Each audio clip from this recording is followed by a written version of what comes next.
안녕하십니까. 생활법률 12주차 강의 시작하겠습니다. 우리가 이제 지난주에 제10장 행정처분에 대한 권리구제와 손해배상, 그 중에서 사법상 법률관계와 공법상 법률관계의 어떤 구별 실익, 구별 기준, 그 다음에 우리 판례 입장, 이런 것을 쭉 살펴봤어요. 자, 오늘서부터는 행정소송에는 무엇이 있고, 그 다음에 행정소송의 제기 절차, 당사자, 그 다음에 행정소송의 대상, 이런 거에 대해서 구체적으로 살펴보겠습니다. 자, 223쪽, 우리 교재 223쪽 한번 보시죠. 자, 어떤 행정소송을 제기할까? 그러니까 행정소송의 종류에는 무엇이 있는가를 살펴보는 거예요.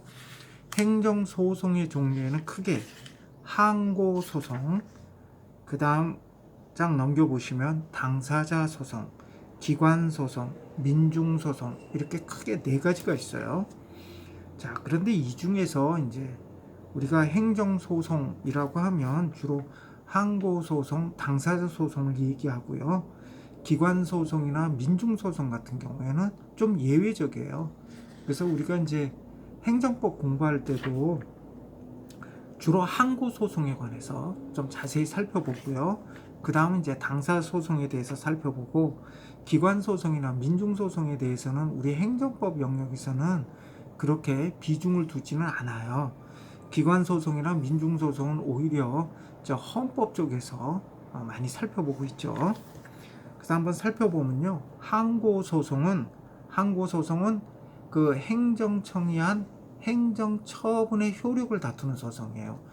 다시요. 항고소송은 행정처분의 효력을 다투는 소송이에요. 그래서 항고소송에는 다시 세 가지가 있어요. 그래서 취소소송, 그러니까 행정처분의 취소를 구하는 취소소송이 있고요. 그 다음에 무효확인소송, 행정소송이 무효임을 확인해달라는 소송이죠. 이게 무효확인소송이고요. 그 다음에 부작위법 확인소송이 있어요. 부작위법 확인소송은 행정청에게 어떠한 행정처분을 해달라고 신청을 했는데, 행정청이 그 행정처분을 해달라고 하는 그 행정 신청에 대해서 뭐 명시적으로 거부 처분을 하지도 않고, 그렇다고 해서 그 행정처분을 해주지도 않는 경우, 그러니까 아무런 행위도 하지 않는 거죠. 그걸 우리가 부작위라 그래요. 부작위. 예를 들어서 우리 여기 대덕구청장에게 건축허가 신청을 했는데, 대덕구청장이 건축허가를 내주지도 않고, 그렇다고 해서 명시적으로 거부 처분을 하지도 않고 있어요.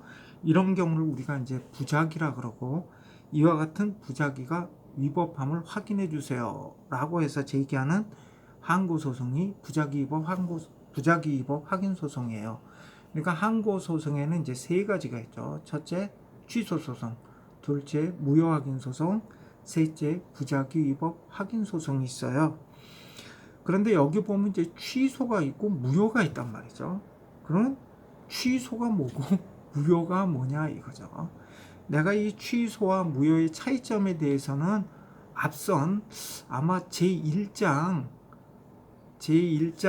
그 혼인 법률 관계와 관련해서 혼인의 법률 문제에서 내가 아마 간단히 혼인의 그 아직 취소와 무효에 대해서 간단히 설명을 한 적이 있어요. 그 취소 같은 경우에는 이릉유효한 행위죠. 이릉유효한 행위인데 나중에 취소권자가 취소를 하면 행위 당시까지 소급해서 그 행위의 효력이 소멸된다 그랬어요. 그리고 이 취소는 취소권자만이 취소를 할 수 있다 그랬죠.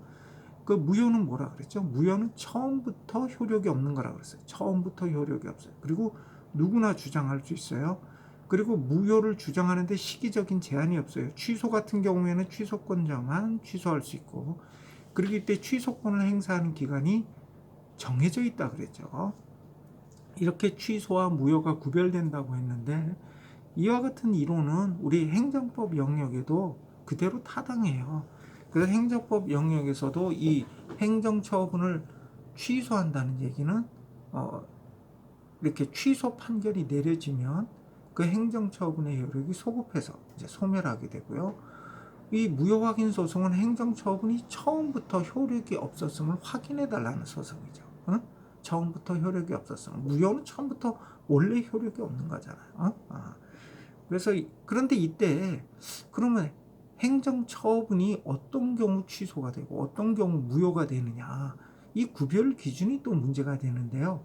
우리나라는 이제 기본적으로 우리 통설 판례 입장은 중대명백설이에요. 중대명백설.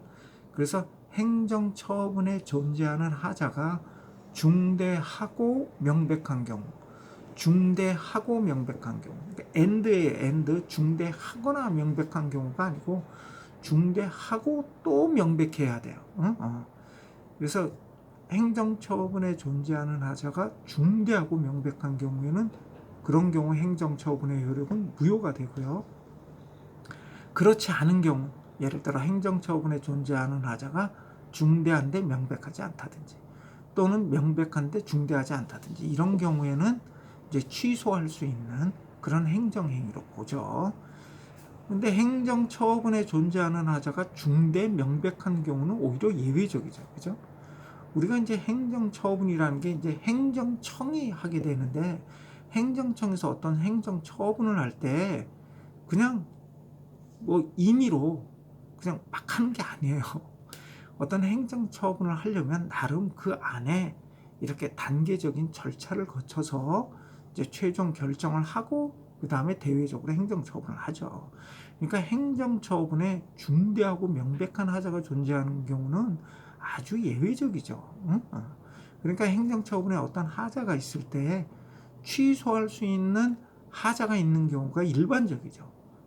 무효인, 그러니까 중대하고 명백한 하자가 있는 경우는 아주 예외적이에요. 그래서 여기서 이제 중대가 뭐고 명백이 뭐냐? 중대하다는 얘기는 그 행정처분이 어떤 중요한 법률 요건을 위반했다, 이런 내용이고요. 명백하다는 얘기는 그 하자가 뭐 담당 공무원의 입장, 전문가의 입장에서 보아 분명한 경우뿐만 아니라 객관적으로, 그러니까 일반인의 입장에서 보아도 그와 같은 하자의 존재가 분명한 경우를 그걸 명백하다 그래요. 명백하다. 그래서 이건 그때 어떤 구체적인 사정에 기해서 판단할 수밖에 없죠. 그래서 행정처분에 존재하는 하자가 중대 명백하면 무효, 또는 중대하거나 또는 명백한 어느 한쪽에 해당되는 경우에는 이제 취소할 수 있는데 그친다. 그래서 이렇게 취소할 수 있는 하자가 있는 경우 그 취소를 구하는 소송, 취소 소송. 중대 명백한 하자가 있어 무효일 경우 그 무효 확인을 구하는 소송, 무효 확인 소송. 그 다음에 어떤 신청을 했는데 여기에 대해서 행정청에서 아무런 행위를 하지 않는 경우, 그러니까 거부 처분도 하지 않고 또는 신청한 대로 어떤 처분도 내주지 않고 하는 경우 그와 같은 부작위가 위법하다는 부작위 위법 확인 소송. 이렇게 이제 세 가지 소송 유형이 있어요.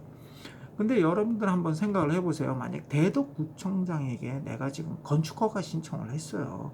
그런데 대덕구청장이 건축허가를 내주지 않아. 그럼 여러분들 이 경우 가장 실효적으로 그 다음에 신속하게 권리구제를 받을 수 있는 소송은 어떤 소송이겠어요? 법원에 건축허가를 달라라는 소송을 제기하는 게 효율적이지 않나요? 내가 건축허가 신청을 했는데 대덕구청장이 거부 처분을 했어요. 그럼 이 거부 처분에 대해서 뭘 하죠? 취소를 구하는 소송을 제기하겠죠. 그렇죠? 거부 처분에 대한 거부 처분을 취소해달라, 이렇게 취소 소송을 제기하든지, 아니면 만약에 거부 처분도 하지 않은 경우, 그렇다고 해서 건축 거부도 내주지 않은 경우에는 그러한 부작위가 위법하다는 확인을 구하는 소송을 제기할 수 있는데, 이런 당사자가 신청한 어떤 행정처분에 대해서 거부 처분이라든지 부작위를 했을 경우에 그 당사자 입장에서, 국민의 입장에서 가장 실효적인 권리구제 방법은 법원에 건축허가를 달라는 소송을 제기하는 거예요. 그런데 현행 우리 행정소송법에서는 그와 같은 소송 유형을 인정하고 있지 않아요. 그런 소송을 뭐라 그러냐면 의무이행소송이라 그래요. 의무이행 소송. 우리 그 행정심판에는요, 행정소송 말고 행정심판에서는 의무이행 심판이 인정되고 있어요. 그런데 우리 행정소송에서는 항고소송의 종류 중에 의무이행 소송을 인정하고 있지 않아요. 응? 그 의무이행 소송을 인정하고 있지 않은 이유는 뭐냐 하면 권력 분립의 원칙에 반한다는 거예요. 그러니까 국가 권력은 크게 이제 입법권, 행정권, 사법권 이렇게 세 가지로 나눌 수 있는데 이 각각의 국가의 권력을 별개의 기관에 기속시키고 그 다음에 그 세 개의 기관이 서로 대립 견제하도록 하는 거죠. 그래서 입법권은 국회, 행정권은 우리나라 같은 경우는 이제 대통령이죠. 대통령을 수반으로 하는 행정부에, 그리고 사법권은 법원에 귀속시키는 거죠. 그래서 이 3권이 서로 별개의 기관에 귀속이 되고 그래서 서로 각자 견제하도록 하는 거. 이게 이제 3권 분립이잖아요. 건축 허가는 행정부에서 내주는 거죠. 그건 행정처분이니까. 그런데 이 행정처분을 판사가 하게 되는 것은 이건 행정권을 침해한다는 거죠. 그래서 이런 경우 권력 분립의 원칙에 반한다는 점을 논고로 내세워요. 그런데 그러면 우리나라보다도 훨씬 법치주의가 진전돼 있고 그 다음에 그 상권 분립의 원칙이 보다 더 잘 지켜지고 있다고 하는 독일 같은 나라는 어떨까요? 독일에서는 그러면 당연히 의무이행 소송이 인정이 안 되고 있겠네요. 아니요. 의무이행 소송이 인정된 지 오래됐어요. 우리가 이 권력 분립의 원칙에 반한다는 얘기는 만약에 판사가 일반적으로 어떤 행정처분을 한다면 그건 당연히 권력 분립의 원칙에 반하겠죠. 그런데 지금같이 어떤 특정한 사안에서 건축 허가의 어떤 특정한 건축 허가의 발령 여부가 다퉈지는 경우 과연 이 건축 허가가 건축법상의 허가 요건을 구비했는지 여부를 따져가지고 어떤 특정한 구체적인 사건에서 건축 허가 발령 여부를 판단하는 것은 이거는 상권 분립, 권력 분립의 원칙과 관련이 없어요. 응? 관계가 없는 거죠. 그래서 사실은 의무이행 소송을 인정하는 것이 이게 뭐 의무이행 소송 인정한다고 권력 분립의 원칙에 반한다고 볼 수는 없죠.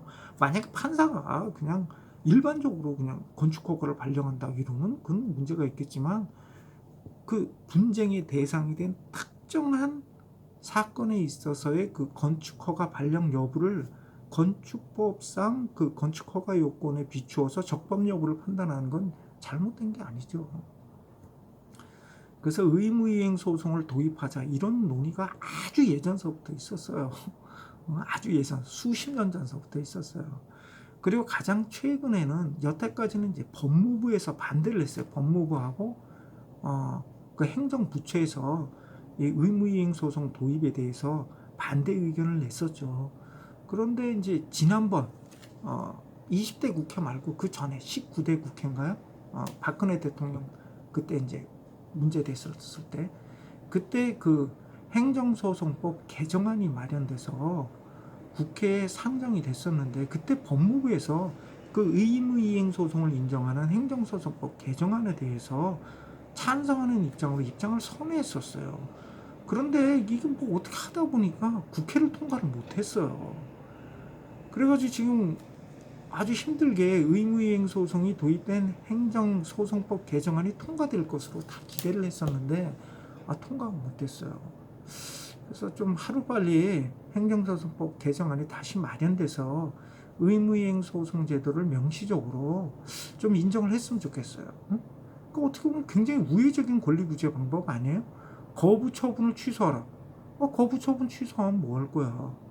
직접 건축 허가를 달라고 하는 소송을 제기해야 내가 직접적인 권리 구제를 받는 거지. 거부 처분을 취소하라. 그 소송 판결 내려졌어요. 그 다음에 다시 신청했는데 다른 사유를 들어서 또 거부 처분해요. 그럼 또 그 거부 처분에 대해서 또 다시 또 거부 처분 취소 소송 제기하고 굉장히 그 어떤 불필요한 소송 절차를 반복할 우려가 있어요.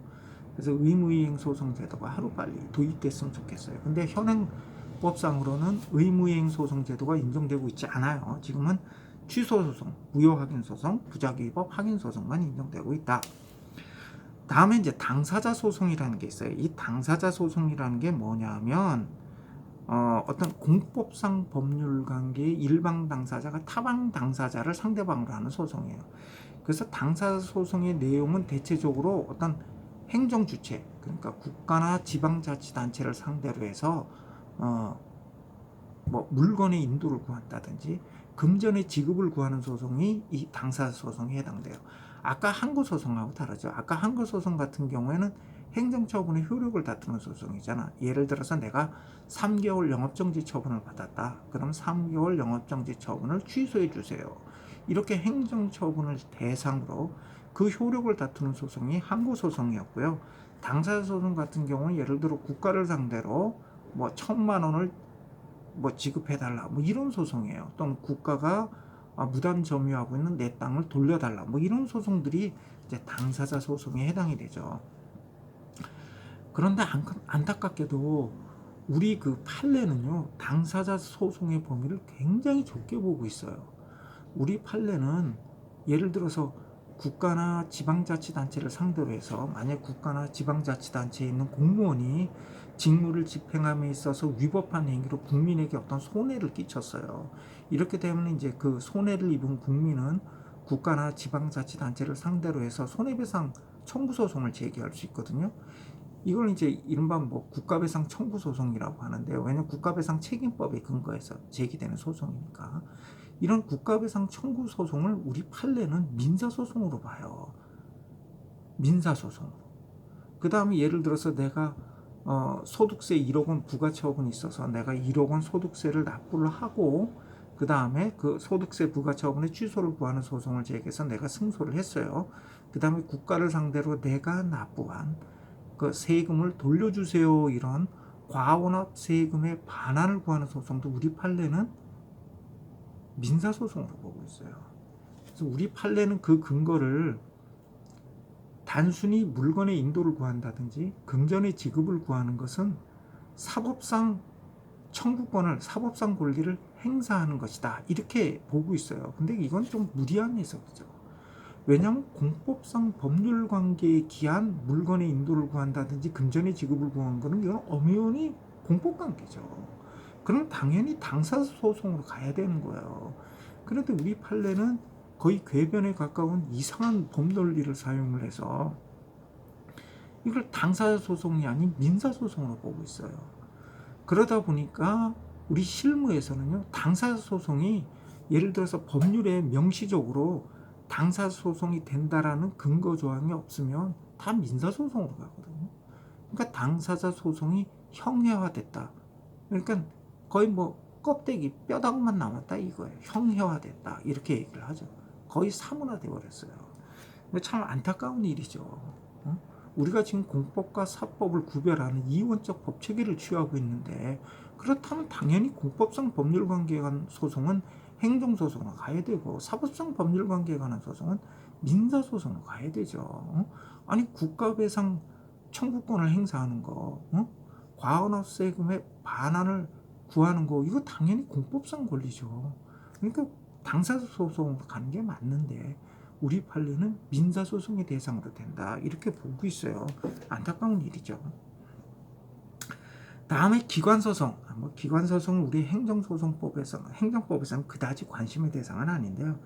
이게 뭐냐면 국가 또는 공공단체 기관 상호 간에 어떤 권한의 존부에 관한 다툼이 있는 경우 이에 대해서 제기하는 소송이에요. 예를 들어서 지방자치단체장의 지방의회에 대한 소송, 뭐 이런 것들이 이제 기관소송이고요. 다음에 민중소송 한번 보죠. 이 민중소송은 우리가 기본적으로 소송은 그 권리구제 기능을 가지고 있어요. 어떤 소송이든지 다 권리구제 기능을 가지고 있어요. 그러니까 기본적으로 소송은 어떤 권리가 침해됐을 때 이 권리를 구제해 주세요, 이렇게 제기하는 소송이 이렇게 제기하는 것이 이제 소송이란 말이죠. 그러니까 어떤 권리 구제를 위해서 제도화된 분쟁 해결 수단, 이게 소송이잖아요. 그러니까 소송은 권리구제 기능을 다 가지고 있어요. 그런데 이 민중소송 같은 경우에는, 그러니까 일반적인 소송은 뭐예요? 권리를 침해당한 사람이 소송을 제기하는 거죠. 근데 민중소송은 뭐냐 하면 이건 개인의 권리구제와 직접적인 관련성이 없어요. 어떻게 보면 적법 질서를 회복하기 위한 소송. 그러니까 공익적 목적의 소송이죠. 공익적 목적의 소송. 이런 것들이 이제 민중소송이라고 하는데요. 대표적인 게 거기 공직선거법상에 당선소송이나 선거소송 같은 경우 한번 보면요. 예를 들어서 당선자 결정이 잘못됐다 이렇게 해서 당선자 결정의 효력을 다투는 것이 당선소송이거든요. 당선소송은 누가 제기할 수 있냐 하면요. 정당이나 후보자는 당선소송을 제기할 수 있어요.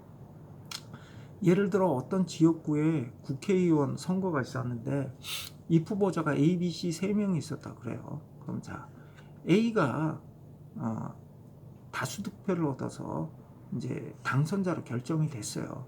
예를 들어서 A가 뭐 한 40% 얻고 B가 39% 정도 얻고, 그럼 어떻게 되죠? C가 한 한 20%? 20% 정도 얻었다고 치자고요. 자, 이런 경우에 지금 A하고 B가 서로 이 당선자 결정을 놔두고 개표가 잘못됐다 이러면서 싸우고 있는데 C가 투표소송 이 당선 소송을 제기할 수 있다는 거예요. C 입장에서는 결과가 뒤집어지더라도 어차피 B가 당선자로 결정되지 C가 당선자로 결정되는 건 아니거든요. 응? 그런데 C가 이런 경우에 당선자 결정이 이건 위법하다. 비록 내가 권리구제 받지 못하더라도 당선자 결정이 이거 잘못됐으니까 고쳐야 되는 거 아니냐 이렇게 제기한다는 거예요. 이게 바로 이제 민중소송이라는 거죠. 공익적 목적의 소송이에요. 내 권리구제하고 상관없이 공익적 목적의 소송이라는 거죠. 이 선고소송은 더 확실하죠. 선고소송 같은 경우에는 선거인이면 누구나 선고소송을 제기할 수 있어요. 선거가 무효다 이렇게 다투는 소송이에요. 선거소송은 거의 없어요. 선거소송은 대부분 이제 당선소송이지 선거소송은 거의 없는데, 예를 들어 이런 경우에는 일반 선거인도 그냥 제기할 수 있어요. 그럼 뭐 선거가 효력이 없다 그래서 내가 무슨 특별한 권리구제 받는 건 없잖아요. 뭐 글쎄요, 뭐 다시 한번 투표의 기회가 있는 건 뭐 그런 거 딱히 뭐 권리라고 볼 수는 없겠지만 하여튼 특별히 내 뭐 권리 침해가 있어서 제기하는 소송은 아니란 말이죠. 그래서 이런 것들이 이제 민중소송이에요. 민중소송, 어떤 적법 질서 회복을 위한 소송이죠. 개인의 권리 구제보다. 이런 것들이 이제 민중소송이에요. 근데 이제 행정소송 중에 가장 중요한 건 이제 항고소송. 그 다음에 이제 당사소송. 그래서 항고소송, 당사소송의 개념은 잘 숙지해 두세요. 자, 그 다음에 226쪽 한번 보시죠. 226쪽. 누가 행정소송을 제기할 수 있는가? 그러니까 우리가 이제 소송에서 소송을 제기하는 사람을 원고라 그래요. 원고. 그리고 소송을 제기당한 사람을 피고라 그러죠. 그러니까 행정소송의 원고는 누구냐? 행정소송의 원고는 누구냐? 예를 들어서 여기 항고소송의 경우에는요.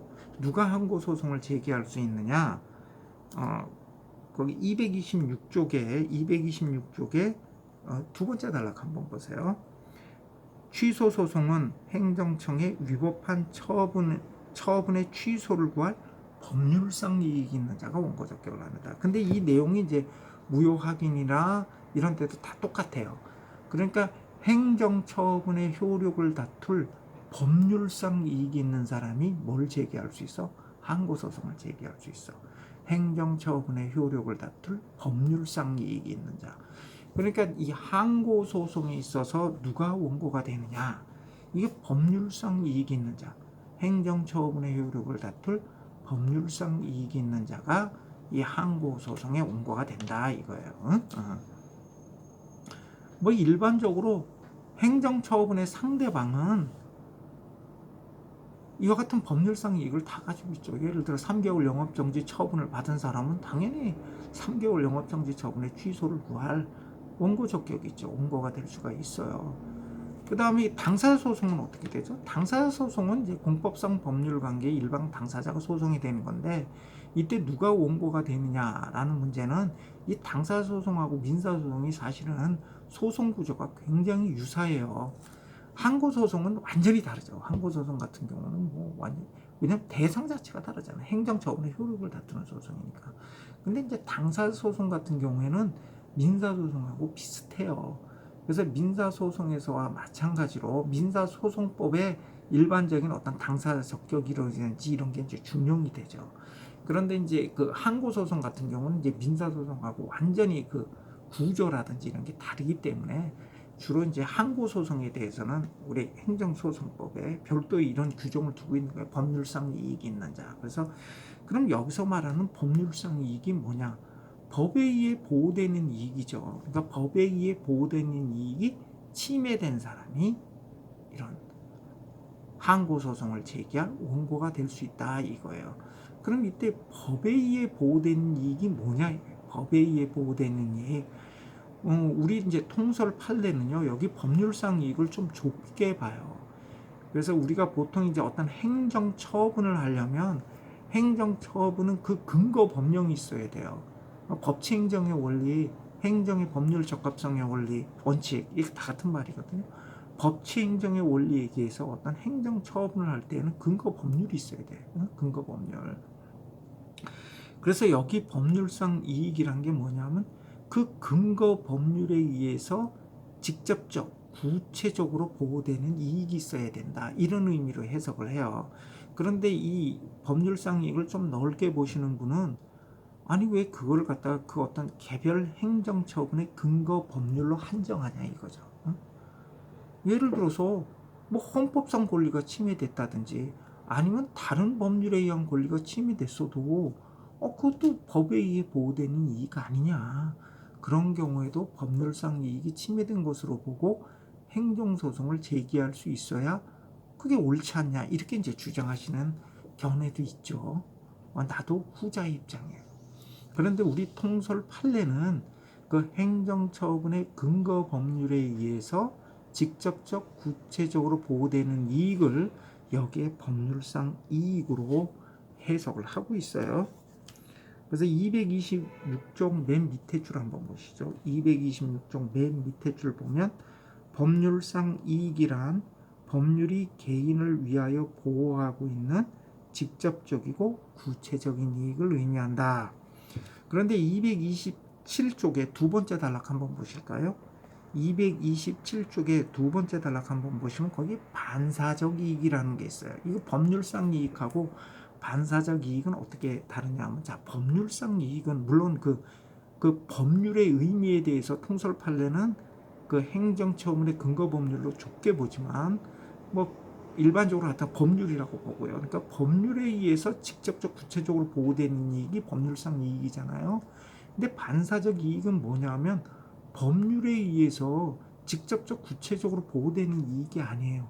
그런데 법률이 어떠한 제도를 규정함으로써 또는 법률의 규정으로 말미암아 반사적으로 어떤 이익을 누릴 때 이걸 반사적 이익이라 그래요. 그래서 법률상 이익이 침해된 사람은 항고소송을 제기할 수 있지만 단순한 반사적 이익을 침해된 데 불과한 사람은 이런 항고소송을 제기할 원고가 될 수 없어요. 그러니까 반사적 이익은 법에 의해 직접적 구체적으로 보호되는 이익이 아니라 법률이 어떠한 제도를 규정함으로 말미암아 반사적으로 누리는 사실상의 이익에 불과하다. 그럼 어떤 경우가 법률상 이익이고 어떤 경우가 반사적 이익인지 구체적인 사례는 우리 잠깐 쉬었다가 살펴보기로 하죠.